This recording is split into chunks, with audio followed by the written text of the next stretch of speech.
네, 윤석열 대통령과 대통령실은 삼권 분립을 완전히 파기하는 게 대통령된 목적이고 권력을 잡은 목적인지 질문을 던지지 않을 수 없습니다. 이번에 그 강제동원에 대한 제3자 변제에서 사실 윤석열 대통령은 사법부 우리나라 최고 법적 기관인 대법원의 판결을 완전히 무시하고 그걸 전면적으로 부정하는 이제 해법을 내놨는데, 지금 여러 의원들이 말씀하셨듯이 사실 입법부는 행정부를 견제하고 감시하고 국민을 대표해서 이렇게 하는 게 입법부의 굉장히 중요한 업무 중에 하나입니다. 근데 지금 이제 3월 말이 다 되도록 끝까지 입법부의 업무 보고를 거부하고 있는 이런 상황은 완전히 전면적인 이제 상권 분립 체제 자체를 인정하지 않겠다는 선언으로 받아들일 수밖에 없습니다.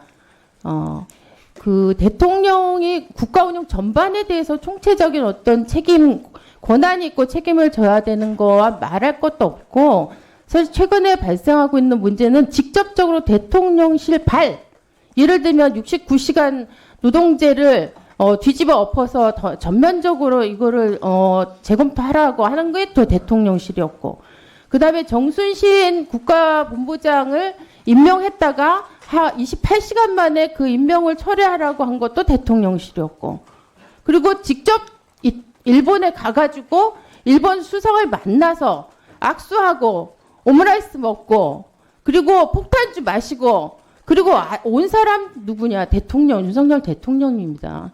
그러니까 대통령실에서 직접적으로 발화된 이런 사건들과 이런 일들에 대해서 국민들은 너무나 많은 충격을 받고 있는데, 지금 운영위원회에서는 우리나라 업무 전반 대통령이 총체적 책임을 지고 있는 각각의 업무들에 대해서 감시하고 그 다음에 견제하고 이런 역할 외에 그걸 하기에도 지금 사실 부족한 이 마당인데, 지금 대통령실 발로 발생한 너무나 충격적이고 경악할 만한 사건들에 대해서 국민들이 이게 해명이 되고 도대체 이게 어디로 갈 것인가에 대해서 그 방향을 국회가 국민을 대표해서 명료하게 해줄 것을 요구하고 있습니다.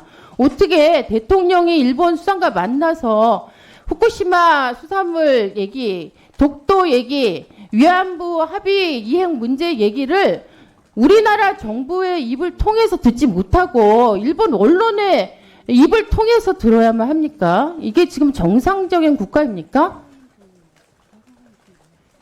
더 이상 대통령은 이 문제에 대해서 뒤로 숨으면 안 됩니다. 그리고 저는 제가 생각할 때 정부의 여당도 마찬가지입니다.